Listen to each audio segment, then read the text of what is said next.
Pirate software is what happens when you give someone with a massive ego a microphone and an audience. Not only does he have some of the worst takes the online gaming community has ever seen. Oh shit, now this is actually really dumb. It's used car salesman garbage. This is shit. It's shit. Not only do I not want to back this, I'm gonna actively tell people not to. He also seems deathly allergic to taking accountability.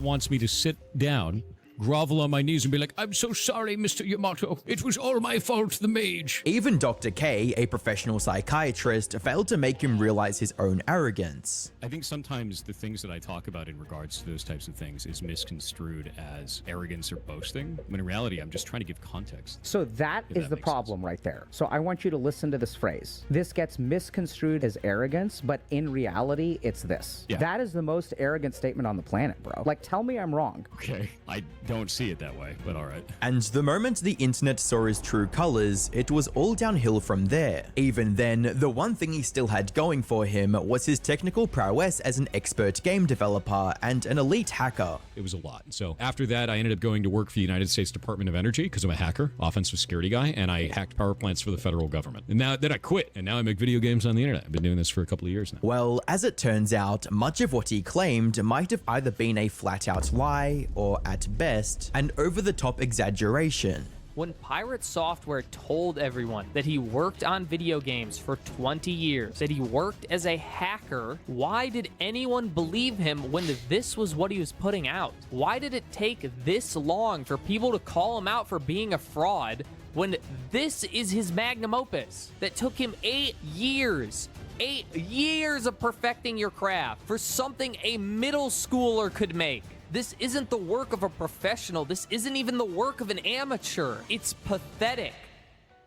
Damn. Hi, I'm the Internet Anarchist. I create weekly YouTube documentaries, and today we're revisiting the man who's currently going through one of the most spectacular downfalls in YouTube history, Pirate Software. How everything is built over the years is unraveling right in front of his eyes, and it's only getting worse with each passing day. Since, while being supremely arrogant is bad enough, Pirate Software might even get in legal trouble for defrauding his audience. Now, I've already made a video going over the major controversy that initiated his downfall, but if you haven't watched that video yet or need a refresher, here's a quick recap to get you up to speed. Pirate Software, aka Jason Thor Hall, is an ex-Blizzard employee who, after allegedly working for the US government as a hacker for a bit, decided to develop his own video game in 2017 called Heartbound. He also started streaming his game progress on Twitch and uploading clips from those streams on YouTube Shorts. These shorts blew up big time, allowing him to gain millions of new subscribers on YouTube, over 80,000 paid subs on Twitch, and even break the Twitch hype train. I gotta be honest, that's how I found him, was his shorts on YouTube. There's just something about that deep, sultry voice that anything he says just rolls over your spine and just hits all the really good notes in your ears when you're listening to it. Couldn't really tell you anything he said though. Now, don't get it wrong. I like Thor. I like watching his content, regardless of any of this stuff. But yeah, I might remember one or two things that he said, but anyway. Record 4 different times. But then 2025 rolled around, and Thor managed to destroy the goodwill the internet once had for him. First, by causing his friends to lose months of progress in a hardcore World of Warcraft game and refusing to take accountability. Wants me to sit down, grovel on my knees and be like, I'm so sorry, Mr. Yamato. It was all my fault, the mage. And then by taking a stance against the Stop Killing Games initiative, which would stop game publishers from killing games people had already paid for. Oh shit, now this is actually really dumb. It's used car salesman garbage. This is shit. It's shit. Not only do I not want to back this, I'm gonna actively tell people not to. He misunderstood the whole movement on a fundamental level, and then used some of the harshest language he's ever used to speak up against it. That is a horrible goddamn direction. That's awful, dude. No, eat my entire ass. The level of stupid that I just had to receive was like sitting on Twitter for 12 hours. This shit sucks. That's a really stupid ass move. That's an incredibly stupid ass move. I think this is ass. This is complete garbage. All of this can eat shit then. I dropped the mask entirely. I have no qualms about that. They can eat my entire ass.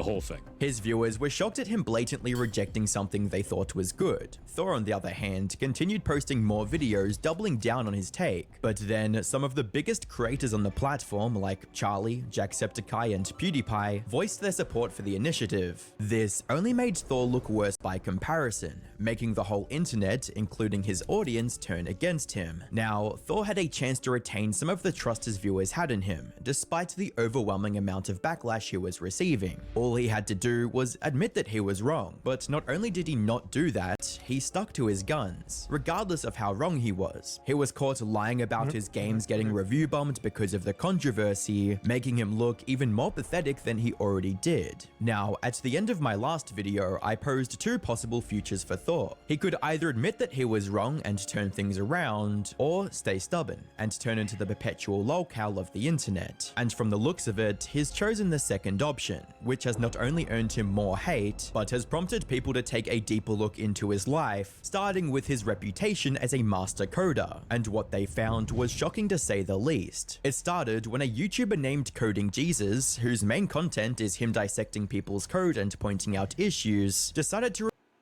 Look, I know that you're not supposed to just take people's names at face value, but any YouTuber whose name is Coding Jesus, and he hasn't been already shut down and shut off for being wrong all the time, might know what he's talking about. So I'm going to go ahead and listen to this guy. review the code for Heartbound in a video titled I Reviewed Pirate Software's Code, oh boy. And as you might be able to judge from the title, he didn't really have any good things to say about it, with him even going as far as to declare Thor's code to be worse than most entry-level interns. Imagine removing all these comments. Would you, as a newly added game developer to his game project, have any idea that one is Shelly? You would have no idea. This would never ever be allowed in a production repository, and I've been hinting, it's below what you'd expect of a bottom tier intern. Thor, however, didn't appreciate the constructive criticism and handled this review in the only way he knows how to. It's just another, like, YouTube grifter trying to fight for relevance, dude. That's all that shit is. All too common these days. However, there was something Thor said that was uncharacteristically reasonable for him and actually made some sense. It's just a bunch of disingenuous arguments put up in bad faith trying to make me look like a bad programmer.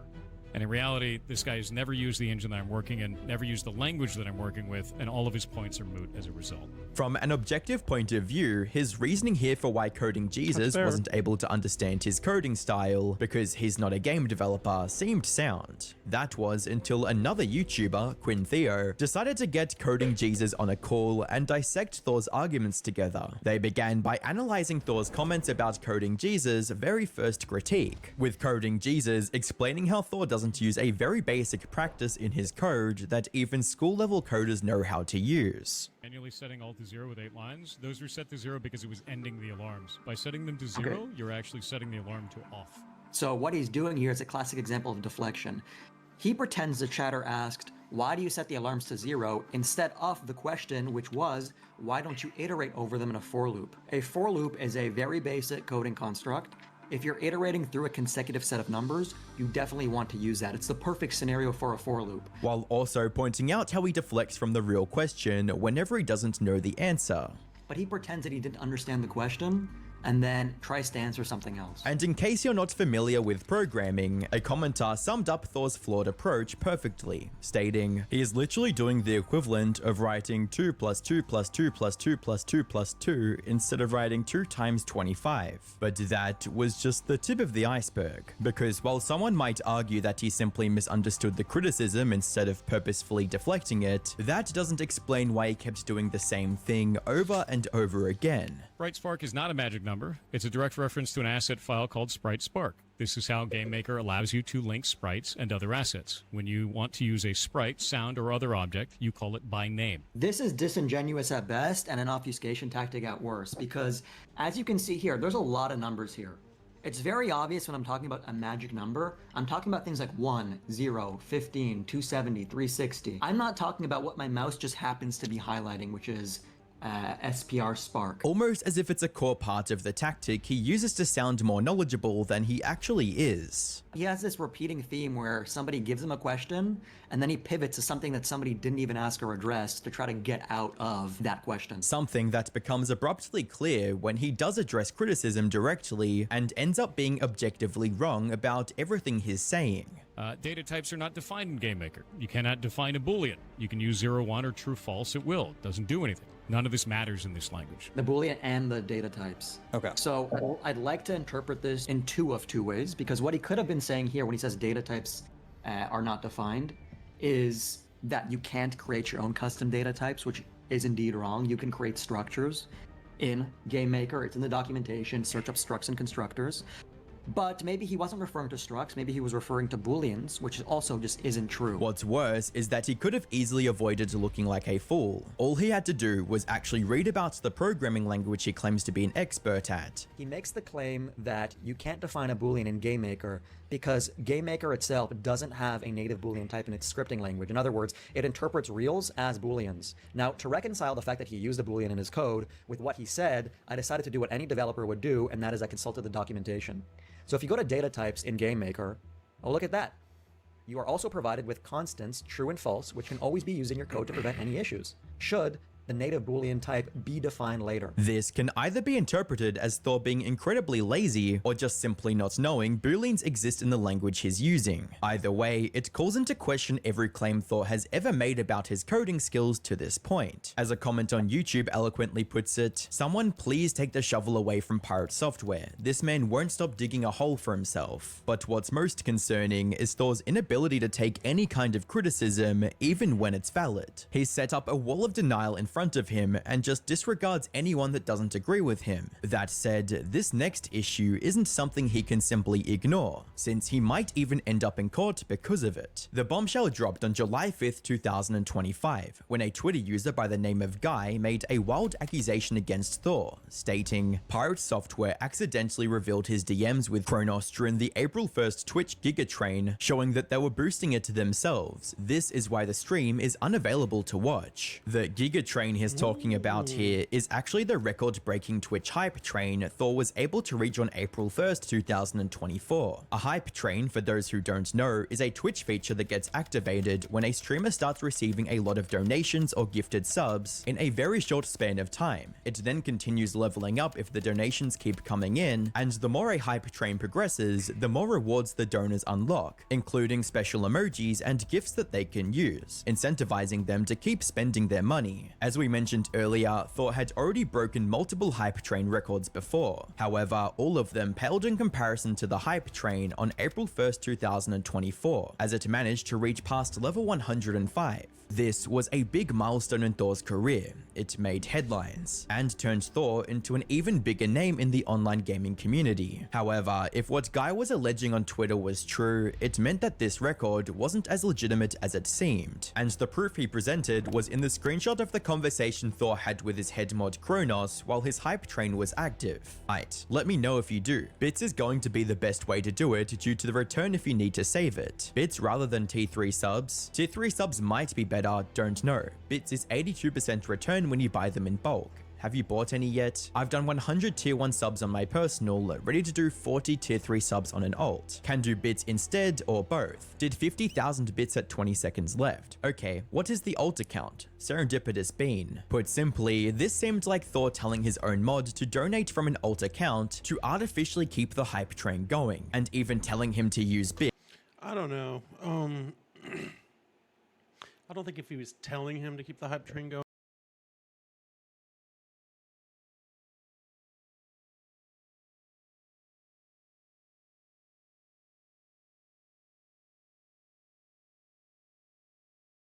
Since Twitch would only take an 18% cut from them. Now, it was still possible that some important missing context could give this conversation a completely different meaning. Unfortunately for Thor, someone uncovered the deleted Twitch VOD this screenshot was taken from, and Thor's reaction to it told his viewers everything they needed to know. I wished I could place my head between them and go full burr mode and make... What? What? What is this? Where is it? I'm gonna find this. I need to find your message. God damn it, click. Click, you garbage machine. What? Who are you? Why are you like this? Number 420. Deleted. Not only does it prove that the screenshot is real, viewers could also see how panicked Thor became when he saw it, and how he immediately switched to a different chat before actually finding and deleting the text-to-speech donation that came in. Thor tried to deny any wrongdoing on Twitter, stating, "Kronos used his own money to do this and asked if it was okay to do so. He wasn't paid for this or told to do it either. He's a grown man and can spend his money in whatever way he chooses. You can hate me all you like, but going after my staff is shit tier behavior." Even Kronos, his head moderator, came out with statements of his own denying the allegations, reading,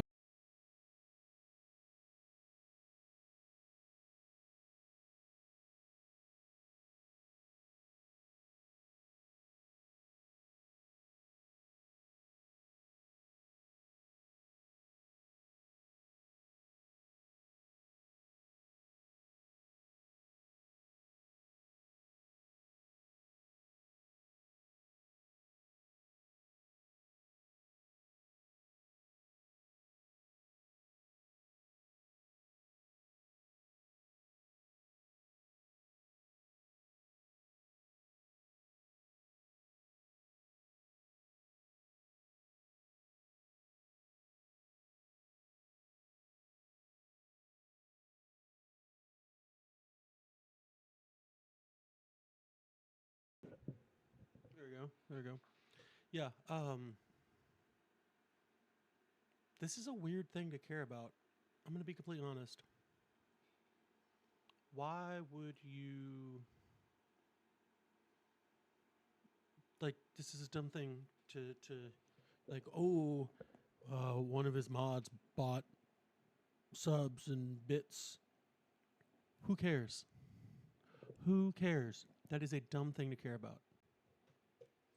said this before in January during the World of Warcraft drama. People contacted me and others about donating during the Hype Train record in 2024. This year, I did less from the main and I did some from an alt. Removal of the VOD was, if I recall correctly, to prevent people from harassing donators as before. And while these explanations from both Thor and Kronos were still a bit suspicious, they were enough to end the controversy before it got any worse. Or at least, that's likely what they thought would happen. But on July 20th, 2025, someone replied to Guy's original Twitter post with yet another screenshot, this one showing the exact messages attached to the donation Kronos made with his alt account, Serendipitous Bean. It reads, "In real life friend of Kronos and excited that they are now free from corporate. Love your stream and what you do for people here. There aren't many cool or supportive streamers left once they get big like this. Stay cool, bud, and tell Kronos that Ben sends their regards." In other words, Kronos pretended to be his own friends, likely to avoid any suspicions from chat. However, what made this truly weird was the fake reaction Thor had when this donation came in. Serendipitous Bean with 50,000 bits said IRL friend of Kronos and excited that they are now free from corporate.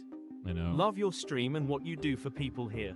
There aren't many cool or supportive streamers left once they get big like this. Stay cool, bud, and tell Kronos that Ben sends their regards. I'm sorry you had to know Kronos in real life, just like me. Now, it's possible Kronos just wanted to hide his own identity to not receive hate for donating so much. However, that just explains the pretending to be his own friend part. It does not explain the shameless glazing that followed. Even if we ignore the actual message and just focus on the donation, it's still highly problematic. Not only did it manipulate Yet again, who cares? Who cares? Why? Why do you care so much about this? Like, this is dumb. This is a dumb thing to care. A year ago, Boogie 2988 pretended to have cancer. That's a biggie. A dude pretending to be somebody else to basically glaze his friend in a way that didn't sound like he was glazing his friend. Come on. Who cares? The viewers into donating more by keeping the hype train alive. As Legal Mindset put it in his video, it could even bring some serious consequences for Thor, starting from Twitch itself. So Kronos is the main moderator. and excited that they are free from corporate. Love your stream and what you do for the people here. There aren't many cooler supportive streamers left once they get big like this. Stay cool, bud, and tell Kronos that Ben sends their regards. So this person is clearly painting themselves as not Kronos, not the moderator, but a separate IRL friend of this moderator, which is extremely deceptive if you ask me. Serendipitous Bean with 50,000 bits said IRL friend of Kronos and excited that they are now free from corporate. Love your stream and what you do for people here. There aren't many cool or supportive streamers left once they get big like this. Stay cool, bud, and tell Kronos that Ben sends their regards.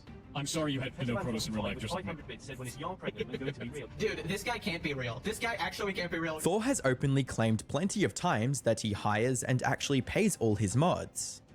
I pay our moderators full time.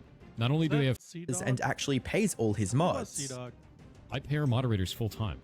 Not only do they have full-time pay, they're on salary, they also get full-time benefits too. Medical, dental, vision, everything. Like that's how this place stays cool. So it wouldn't be difficult for Thor to reimburse Kronos as part of his monthly paycheck. Only now, it could get him suspended or even kicked off Twitch entirely. But that isn't even the worst of it. According How? I guess maybe you could see it as like some weird form of money laundering, but that's not even money laundering. That's not how that works. to Legal Mindset, this has also opened Thor and his mods Like money laundering isn't I give you money, you give me money, I give you money. Money laundering is somebody gives me some dirty money, I give it to you, you keep most of it, and then give me some back after you've put it through your company. I don't get it. up to facing legal repercussions from the federal government as well. So you need snap. representation, omission, or practice that is likely to mislead a customer. So the practice would be, hey, donating bits from the sock puppet account. The consumer's interpretation is reasonable under the circumstances. So the consumer is thinking this is a private party. This is somebody else. The consumer isn't... Okay, I'm not a lawyer. Okay, I'm not Legal Mindset. But the consumer is the one spending the money, not the ones in chat enjoying the stream for free. This is not the mod. This is not pirate software. They're thinking, oh, look, this person is extending the hype train. And so because of that, because that misleading representation, that materially led others to donate more to keep it going. It's Okay, there's nothing wrong with that, in my opinion. Like, I don't know the ins and outs of the legal mumbo jumbo practices. I'm just saying that I don't think that is how all that works. Like he's saying that, oh well, he kept the hype train going, and then that tricked people into realizing that the hype train was still going, so then it convinced them to keep it going also.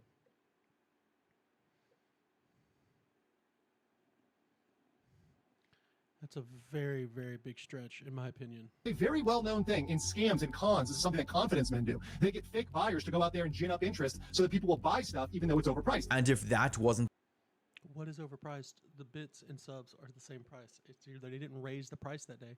I mean, maybe they did. I don't know, but I don't think they did. enough, Thor and Twitch could also get trouble on a state level as well, based on Thor falsely advertising the success of his hype train. So Consumer Legal Remedies Act, California has that. And I mentioned California, by the way, because that's where Twitch is. So it'd be very reasonable if a California donor, if a California whale brought a claim against a California corporation in a California court against, Twitch and against, Mr. Pirate Software. But beyond that, there's California Business Code 17500, which leads to false or misleading statements or false or misleading advertisement. And this could be perceived as, hey, falsely advertising that you're number one on the hype train, that you're this hype train leader, that you're this person that needs to be donated to keep this thing going to breach all these levels, when really most of those levels, or maybe a lot of those levels, some of those levels, were just artificially inflated by either Pirate Software's mod or these sock puppet accounts. I mean, who knows? We don't really have a full track on that yet. But Again, not a lawyer. Not a lawyer. I don't think that's what the... there's difference between like letter of the law and spirit of the law. And I don't think that is what the spirit of the law was written for.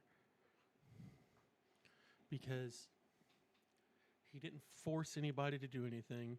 You could argue, oh, he tricked me into giving him money after I saw so many other people giving money. But if that's the case, then some televangelists are guilty of the same exact thing. And they bring in billions. Capital B illions.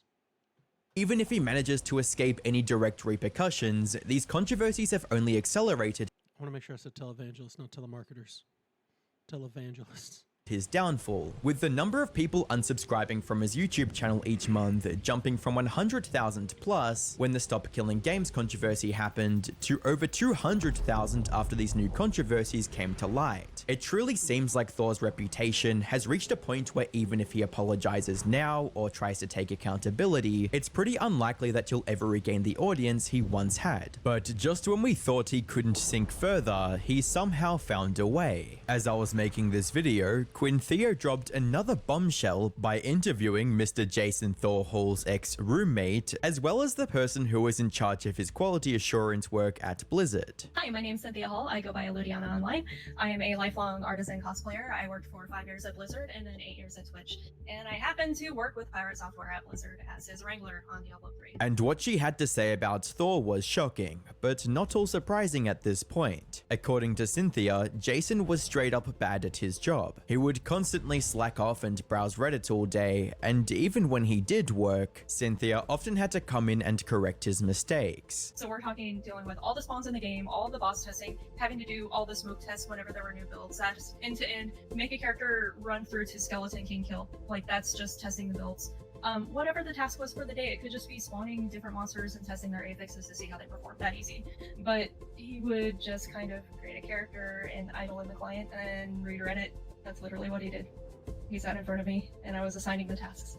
So not only did I see the work he was not doing, I saw what he was doing instead. Worst of all, when Cynthia complained about his behavior to the higher-ups, nothing happened. Okay. Bad employee. Not a reason to hate the guy just because he was a bad employee at Blizzard. Now, bragging about being a great employee, everybody does that. Simply because Thor's father Who's going to have a job or, you know, try to tell people about, you know, the job or work they did do and say, yeah, I was shit. I sucked at it. I was not any good at it. No, he's like, you're gonna play yourself up. was also quite high up in the company. The same father, mind you, whose birthday is not even an afterthought for Thor these days. Birthday and you missed it. You didn't call me. Neither did your brother. You guys both ignored me for my birthday. That isn't So- true. I sent That you a is true. text. No, you did not. Bullshit. That was last year. Bullshit. I got nothing. You sent me one last year. Did I send you one last year? Am I a shitty son? Oh man. It was last year. Wow. But that's Okay, that's fucked. If you're hearing this, you know, now or in the future, anytime, and you have a parent that is still alive, call them and tell them, you know, that you care about them and that you love them. If you do, if you don't, if you have, sometimes people have shit parents. I get it. But if you have, good parents that love you and care about you, and you love them and call them and tell them. I guarantee you just call them out of the blue and tell them that you love them. It will make their day 100%. Because one, they know you love them, but they still like to hear it. And being surprised with a phone call from somebody that they love and that loved them back is gonna make them feel better. But yeah, forgetting his dad's birthday and then laughing about it, that that kind of messed me up a little bit. Don't take family for granted. only the tip of the iceberg. His memorable moments at the company also included him yelling at his co-workers for not playing like elite gamers for a charity event. I was on his team for a league tournament, and he screamed at our team for apparently not gearing correctly to counter the other team, because we were just that bad. And it's not like we were losing so severely because we all played League regularly. It was not that big of a deal, and we're all sleep deprived. It was very early in the morning after an overnight of playing games, and we're like, seriously, dude, you are raging at everybody, like our entire team. He was just yelling across the floor at everybody. It's a charity event, correct? It was a children's charity event. But all of that pales in comparison to what he was like as a roommate. That I came home and went into the kitchen. All the dishes everywhere, like the pans, still food in them on the stove, shit everywhere, food, countertops, everything everywhere. Like, it was not disgusting, Sty, but it was very just a fucking mess. Worst of all, when he eventually did leave Cynthia's apartment, what she I don't know about that. Yet again, being slovenly. Unless you're living with the guy, not a real reason to hate him. But I mean, if he's a nerd, nerds are usual slobs. I mean, can you imagine if she had to be a roommate with Asmongold? How long would that have lasted? A week? A day? An hour? found in his room was nothing short of disgusting. When he finally did move out, I wish I had saved pictures of the state of his room. He had cleaned nothing, so I had to clean everything by hand. There was, like, I don't know what on the walls in his bedroom, and you're just gonna have to, like, take my word for this. I don't know if it was snot or something else, just, like, white here and there on the walls, and more of the, like, random gray stuff, just spots and things. Now, these stories are from years ago. Unfortunately, from what we've seen of his game's progress, he still hasn't outgrown his slacking habits. It just makes you wonder how much more negative stuff about Thor will come out before the internet just moves on. Just like OnlyJS, who's also continuing to fall into the realm of internet obscurity. Click the video on screen to find out why.